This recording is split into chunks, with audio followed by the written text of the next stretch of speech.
Assalamualaikum warahmatullahi wabarakatuh. Waalaikumsalam warahmatullahi wabarakatuh. Terima kasih kepada Bapak Amin selaku Kepala Program DKV SMKN 1 Kaliangat dan juga kepada Ibu Isna selaku Guru Produktif di DKV SMKN 1 Kaliangat dan juga sebagai pencetus atau pendiri dari Himpunan Program Keahlian Hispro DKV. Di sini saya dan Dewi ingin sedikit bertanya-tanya tentang Hispro DKV.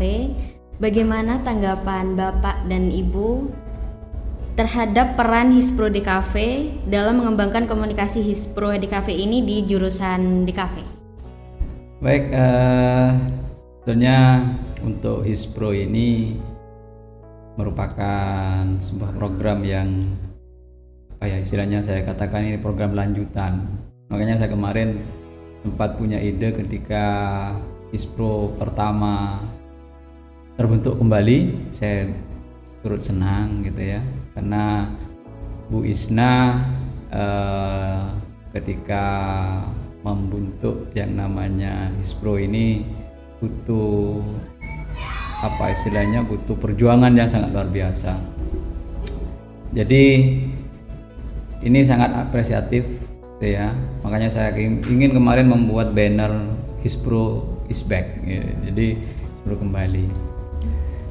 Peran Hispro ini sebetulnya memang yang sangat diharapkan di sekolah ini, khususnya dengan adanya yang namanya kurikulum merdeka. Kurikulum merdeka ini kan mengarahkan bagaimana pendidikan itu lebih mengedepankan apa yang menjadi potensi siswa. Nah, ini yang harus kita garis bawahi.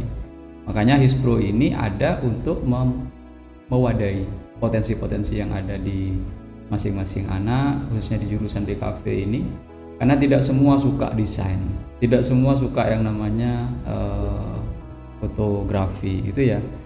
Jadi mereka akan menemukan passionnya masing-masing nanti. Jadi yang suka desain kita salurkan di desain. Nah, mungkin itu secara garis besar. Nah, mungkin ada tambahan ini Bu Isna ini yang punya inisiatif dulu mungkin ya, karena saya posisinya hanya melanjutkan. Monggo Bu Isna, monggo. Baik, terima kasih Bapak Amin. Mungkin saya awali dengan sedikit cerita juga. Kalau tadi dari Pak Amin berawal dari saya, jadi dari awal terbentuknya Hispro pun sebenarnya saya juga melanjutkan program dari Kaprok yang sebelumnya juga. Cuma waktu itu belum ada Hispro. Jadi ketika Kaproknya itu Ibu Nurhayati, dulu itu ada program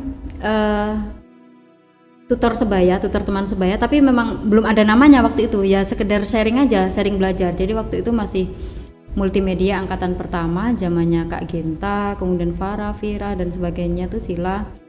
Itu ada program di mana beberapa siswa itu berdiri di depan untuk mengajari teman-temannya yang lain, begitu waktu itu. Jadi waktu itu saya ingat betul masih ada di ruangan belakang itu. Jadi sudah ada program itu, cuma memang waktu itu belum ada wadahnya yang berupa Hispro. Nah, jadi sebenarnya Hispro ini terbentuknya Hispro ini terinspirasi dari kalau di kuliah itu ada HMJ gitu ya, di sekolah itu ada, kalau HMJ itu kan tingkat jurusan, kalau SMK itu kan juga ada OSIS tingkat sekolah lah. Kalau untuk di jurusannya apa nih kita biar punya wadah juga, karena tidak semua siswa itu kan terlibat di OSIS begitu ya. Jadi selain untuk seperti yang disampaikan Bapak Amin, peran Hispro di sini selain untuk mewadahi bakat dan minat siswa, juga untuk menyediakan wadah siswa yang pengen belajar berorganisasi, belajar bersosialisasi dengan teman yang lainnya, yang mereka tidak terwadahi yang tidak tertampung di OSIS gitu. Jadi mereka semua siswa DKV ini berhak untuk masuk di Hispro. Jadi semua siswa DKV itu anggota Hispro. Cuma nanti memang pengurusnya kita pilih perwakilan dari beberapa kelas begitu. Jadi di Hispro itu kita ada wadah untuk mengembangkan bakat dan minat, kemudian ada wadah untuk bagaimana belajar berbicara di depan teman-temannya, ya kan? Jadi mengajar itu tidak harus guru. Jadi temannya yang lebih bisa itu juga bisa belajar bareng, menjadi fasilitator untuk temannya yang lainnya begitu. Makanya ada program, kalau dulu ada program tutor teman sebaya seperti itu. Jadi memberikan wadah untuk mengembangkan bakat dan minat siswa, menyediakan wadah juga untuk belajar berorganisasi. Itu salah satu peran Hispro yang kita inginkan di jurusan DKV. Seperti itu, Mbak. Apa dukungan dan kerjasama Bapak dan Ibu yang dapat program keahlian berikan untuk memajukan Hispro DKV ke depannya? Monggo, Wisna. Bunda ya. Ya artinya Hispro ini harapannya tadi itu ya, menjadi wadah bagaimana menjadi ruang ekspresi, bagaimana anak-anak itu punya yang namanya bakat-bakat mereka bisa salurkan untuk bisa berbagi. Makanya tadi penekanan ada diawali dengan tutor teman sebaya. Tapi bisa jadi nanti besok ada kegiatan yang berbeda. Ya, kalau kemarin kita mengawali juga berbagi dengan adik atau di SMP, gitu kan? Nah, itu juga positif. Artinya bagaimana mengajarkan kepada kita semua itu ya, bukan guru kepada siswa, tapi kita saling belajar. Karena dunia pendidikan sekarang ini konteksnya adalah cepat, gitu ya. Dengan kemajuan teknologi ini kan luar biasa. Mungkin gurunya tidak tahu informasi, tapi anak-anak justru lebih awal tahu. Nah ini salah satu bagaimana ketika sekarang ada Canva gitu ya, guru banyak yang tidak tahu masih itu. Nah itu kesempatan juga, peluang kalau misalkan dari adik-adik di Hispro, rekan-rekan di Hispro mau punya program, mau berbagi bersama guru misalkan, boleh nanti ke depan itu yang mau gitu ya. Artinya bukan kita ingin mengajari, bukan menggurui, enggak, tapi kita ingin berbagi. Itu hal positif. Jadi yang namanya hal-hal positif itu perlu kita kembangkan. Dan ini juga akan menjadikan sebuah budaya kepada anak-anak kita ke depan, sehingga terbiasa berbagi dengan nilai-nilai positif, itu akan terbawa dalam kehidupan kita. Mungkin itu ya. Enggak, Wisna ada tambahan? Lanjut. Oke. Bagaimana Bapak dan Ibu terhadap program keahlian dapat membantu Hispro DKV mewujudkan visi dan tujuan untuk jurusan DKV? Visi dan tujuan. Wisna mungkin? Supaya dapat dibantu itu ya, Mas. Yang bisa dibantu. Iya. Oke, Wisna. Bapak. Oke. Mungkin ya kalau secara umum ya, artinya apa yang menjadi sarana, yang pertama sarana yang ada di jurusan, kita membuka selebar-lebarnya untuk membantu apa yang menjadi kreativitas siswa. Selama itu dapat menunjang untuk kemajuan anak-anak kita, silahkan, kita seluas-luasnya. Makanya sampai sekarang ini muncul persepsi di rekan-rekan guru gitu ya, di TU juga gitu ya, di lingkungan sekolah kita, wah ini pasti DKV, kalau pulangnya sore itu pasti DKV. Padahal kita kan nggak ada yang minta untuk pulang sampai sore gitu, tapi anak-anak kan mau sendiri. Iya. Nah ini kan menjadi nilai positif. Jadi yang penting mereka mau bukan karena dipaksa, tapi memang sudah ada inisiatif sendiri. Makanya semua sarana ya selama itu untuk kepentingan anak-anak, monggo silahkan dipakai. Ya. Ini dua Dewi ya. Iya. Oke, biar nggak terlalu tegang ini. Monggo Bisna mungkin ada yang menambahkan. Sepertinya sudah cukup itu. Sudah cukup ya. Sudah mencakup. Oke. Menurut Bapak dan Ibu, apa yang akan menjadi pencapaian besar di Hispro DKV dalam beberapa tahun mendatang? Dan bagaimana Bapak dan Ibu memberikan manfaat pada siswa DKV? Nah, ini Bisna mungkin ini punya dulu punya mimpi yang mungkin belum belum terrealisasi. Monggo Bisna.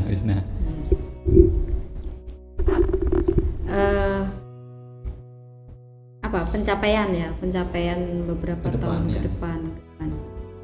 Sebenarnya kalau berkaca dari awal terbentuknya itu sebenarnya tadi ada agak miss sebenarnya kalau dibilang saya pendiri Hispro. Jadi saya hanya memantik saja sebenarnya Pak.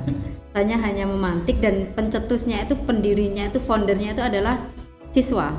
Jadi waktu itu ada Kak Kensa, kemudian Najah, kemudian ada Putri, terus siapa lagi itu namanya, 6 orang, ada 6 orang pencetusnya. Kemudian diadakan mubes, waktu itu musyawarah besar, ada pemilihan, terpilihlah Kak Najah sebagai ketua Hispronya. Nah, di awal didirikan itu sebenarnya ya kita mimpinya itu ingin menjadikan Hispro itu menjadi wadah untuk saling berkomunikasi sebenarnya. Dan yang terjadi, yang sudah terlaksana itu masih sebatas ya pelatihan-pelatihan itu tutor sebaya. Jadi belajar mengoperasikan kamera, belajar editing, termasuk kemarin terakhir itu kita programnya itu waktu Kak Kensanya ada pelatihan di Surabaya, kemudian ditularkan di adik-adiknya seperti itu, termasuk yang ikut LKS itu menularkan ke adik-adiknya. Jadi sejauh ini programnya masih sebatas itu. Nah, ada mimpi saya yang masih belum terwujud, Bapak Amin. Mudah-mudahan nanti ke depan bisa terwujud gitu ya. Hispro ini bisa benar-benar menjadi wadah komunikasi seluruh siswa DKV. Jadi gimana caranya suatu saat mungkin ada program yang di situ melibatkan semua siswa DKV gitu. Jadi kayak mungkin semacam outbound gitu Bapak. Jadi outbound atau apalah. Jadi menjadi wadah untuk saling kenal, untuk saling berinteraksi semua siswa. Karena kenapa saya mikirnya sampai ke sana? Kadang-kadang saya agak prihatin gitu loh, sesama siswa DKV itu nggak kenal. Ya nggak? Iya, benar. Anak kelas 10 ke kakaknya yang kelas 11 nggak kenal, ke kakaknya yang kelas 12 nggak kenal. Padahal kita satu jurusan, harusnya kita satu keluarga gitu loh. Jangankan ke jurusan lain, jurusan sendiri aja nggak kenal gitu. Jadi itu mimpi saya. Jadi ada acara, ada program yang itu benar-benar bisa mengeratkan hubungan semua warga di kafe gitu. Entah itu outbound, entah itu apalah, dikemas acaranya mungkin nanti bisa dikemas semenarik mungkin, semeriah mungkin, seseru mungkin, tapi ya budgetnya seminim mungkin ya. itu sih. Amin. Itu sih, jadi biar apa ya, biar kita semuanya saling kenal gitu, biar semakin akrab. Kakaknya ke adiknya lebih mengayomi, adiknya ke kakaknya lebih menghormati gitu, jadi hubungannya tuh lebih kayak keluarga gitu lah. Iya, itu mungkin dari saya. Iya. Jos itu ya. Monggo, tambahan dari Bapak Ya, Amin itu, sepertinya lebih mimpi kita bersama itu ya. Karena memang DKV ini kan ibaratnya jurusan ini baru seumur jagung. Jadi multimedia ternyata dengan tuntutan kurikulum itu harus berubah menjadi DKV. Tapi secara esensi tetap masih senafas gitu ya, masih senafas. Artinya kita hanya ingin melanjutkan program ini, setidaknya kemarin sudah diawali, sudah program yang bagus. Mungkin 1 minggu 2 minggu ke depan ada program-program lagi dari anak-anak. Semuanya saya serahkan kepada anak-anak untuk apa istilahnya, membangun kreasi ini ya. Intinya bagaimana yang tadinya Bu Isna sampaikan itu bagus gitu ya, hingga adik ke kakak itu tidak ada sekat. Kita ini harus buka ruang itu. Yuk kita bangun kebersamaan, yuk kita bangun keguyuban di dalam jurusan itu. Jadi kelas 3 bisa berbagi dengan adik-adiknya, atau adik-adiknya ada yang adik-adiknya ini malah sekarang ini ada yang banyak bisa musik gitu kan, ini kan bagus gitu ya. Jadi bisa berkiprah di mana saja. siapa tahu nanti bikin band ya Pak. Nah itu harapannya itu. Hispro Karena band. di bakat minat itu banyak, minat kalian itu saya sering mengatakan tidak sama. Jadi tidak mungkin misalkan anak semuanya harus dipaksa sama, tidak bisa. Tidak mungkin kita mengajarkan apa istilahnya tadi itu ikan disuruh manjat pohon. Nah, ikan itu jadi berenang gitu ya. sudah kodratnya di situ. Baliknya begitu. Saya kira itu ya. Bagaimana Bapak dan Ibu dalam program keahlian dan Hispro DKV dapat saling mendukung dan menciptakan peluang pendidikan yang lebih baik untuk siswa di kafe?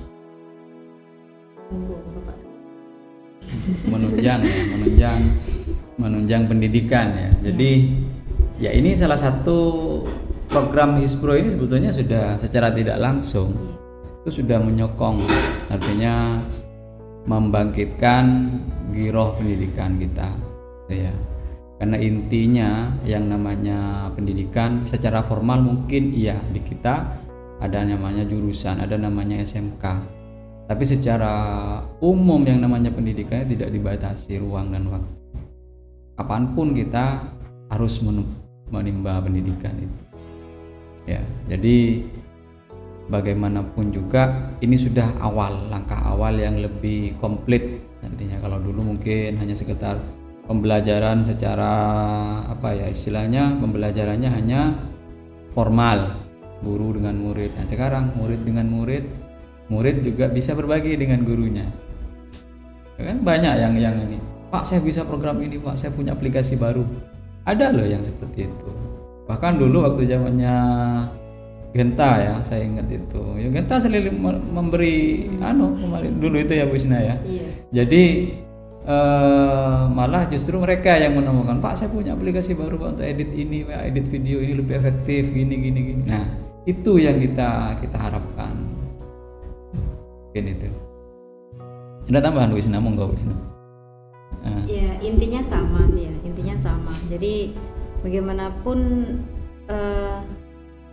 kita sadari ataupun tidak sebenarnya sudah sangat saling mendukung ya Pak ya. Jadi di pembelajaran formalnya itu akademiknya itu kita misalkan kita ada materi tentang fotografi misalkan, ternyata di Hispro juga ada program tentang fotografi kan gitu, ada pendalaman materi untuk itu kan juga sudah sangat mendukung gitu ya kan. Jadi nah harapan kami di sini dengan adanya Hispro, dengan adanya tim kreatif, dengan adanya ekstrakurikuler sekolah, dengan adanya OSIS dan sebagainya, itu menjadi nilai tambah, menjadi nilai plus, ilmu tambahan, bukan nilai substitusi. Jadi tidak menggantikan, maksud saya Pak ya. Jadi tidak menggantikan. Jadi jangan sampai kesibukan siswa itu entah itu di Hispro, di OSIS dan sebagainya itu menggeser tanggung jawab utama sebagai seorang pelajar. Tugasnya keteteran, itu yang tidak kami kehendaki. Jadi dengan adanya Hispro dan yang lain-lainnya itu justru pengennya itu menjadi nilai tambah gitu. Jadi tugas utamanya terlaksana, tapi dia punya nilai plus. Apa nilai plusnya? Bisa berorganisasi, ya kan? Bisa mengikuti kegiatan-kegiatan tutor sebaya dan sebagainya. Itu yang diinginkan. Jadi di situ letak saling mendukungnya. Jadi jangan sampai justru menjadi penghalang untuk kesuksesan di tanggung jawab utama sebagai pelajar. Itu yang tidak diinginkan ya. Bagaimana tanggapan Bapak dan Ibu terkait kegiatan tempo hari yaitu tukar teman sebaya? Keren sekali itu, bagus. Sudah melatih keberanian ya Pak ya. Iya. Sudah berani berbicara di teman-temannya itu sudah luar biasa sekali. Jadi kemarin itu ya saya lihat tutor teman sebaya, saya berpikirnya yang terlibat itu hanya di DKV, malah justru meluas ya kemarin ya. Iya. Nah ini yang saya apresiasi sekali sama yang penyelenggara itu ya.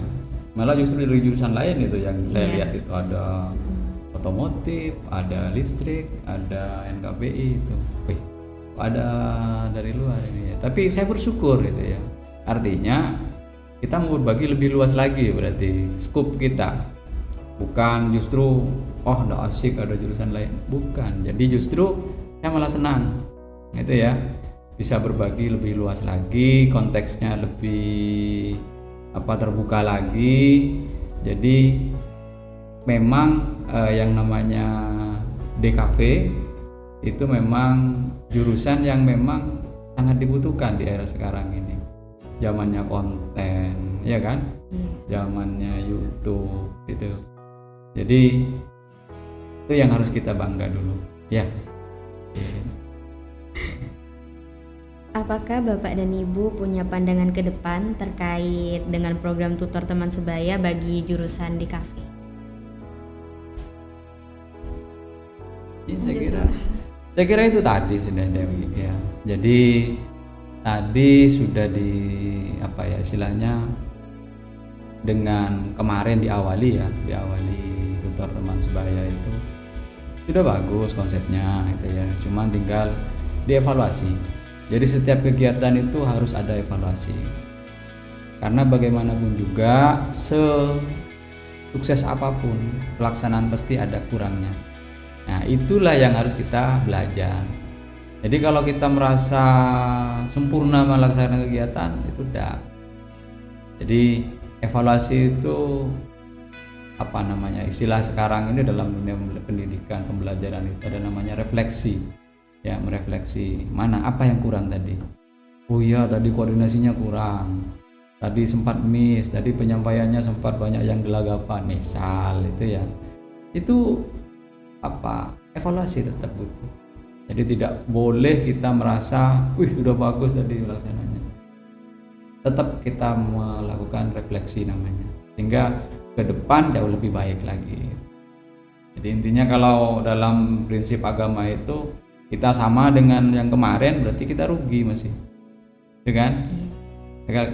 Hari ini harus lebih baik dari hari kemarin, itu konsepnya. Ya. Enggak Wisna, ada tambahan Wisna. Ya sama lah ya, harapannya ke depan tutor teman sebaya itu tetap dilanjutkan dan dengan program-program pembelajaran yang jauh lebih menarik dan mengikuti perkembangan zaman. Dan kemarin sudah bagus ya Pak ya, sudah materinya tentang ChatGPT itu kan termasuk aplikasi yang sekarang lagi rame dipakai orang. Jadi ke depan juga saya pengennya seperti itu. Apa yang sekarang lagi rame nih, yang lagi banyak dipakai orang dan belum nyampe di kita, belum nyampe di teman-teman, ya ayo digarap itu, disampaikan, ditularkan sebagai ilmu. Bagaimanapun ilmu yang disampaikan itu akan menjadi ilmu jariah, ya kan? Akan menjadi amal jariah gitu.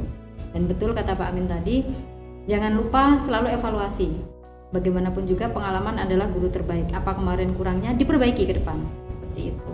Ya. Semuanya, bagaimana menyambut peserta, bagaimana berbicara di depan, bagaimana membuka, ya kan? Bagaimana mengakhiri sesi, itu termasuk pembelajaran. Semuanya secara menyeluruh gitu. Bagus, programnya sudah sangat bagus, dipertahankan dan ditingkatkan lagi. Tutor teman sebaya. Ini tambahan ini ya. Duo Dewi ini. Ini Duo Dewi. Jadi ini kan podcast, ini kan juga sarana untuk promosi. Jadi promosi semua. Kalian punya program apa? Ya bolehlah dimulai dari sini. Di upload semua anggota, panitia, peserta. Ya. Jadi kegiatannya itu akan lebih meluas lagi, yang bisa dengarkan, yang bisa nyimak. Oke, saya sukses ya untuk Duo Dewi ini. Baik, terima kasih sama Bapak dan Ibu yang sudah menghadiri podcast hari ini. Sama-sama. Sebagai penutup, saya ingin mengutip pernyataan Walt Disney. Ia mengatakan, semua impian pasti bisa Anda wujudkan jika Anda memiliki keberanian untuk mengejar mereka. Artinya, jika kalian punya impian, maka genggamlah impian tersebut. Yakini dan kejar, percayalah bahwa impian kalian pasti bisa kalian wujudkan. Di sini juga ada salam Destiva. Mungkin dicoba dulu. Salam Destiva. Cerdas, kreatif, dan inovatif. Kita berdua selaku host di podcast hari ini mengucapkan terima kasih sebanyak-banyaknya. Wassalamualaikum warahmatullahi wabarakatuh. Waalaikumsalam warahmatullahi wabarakatuh.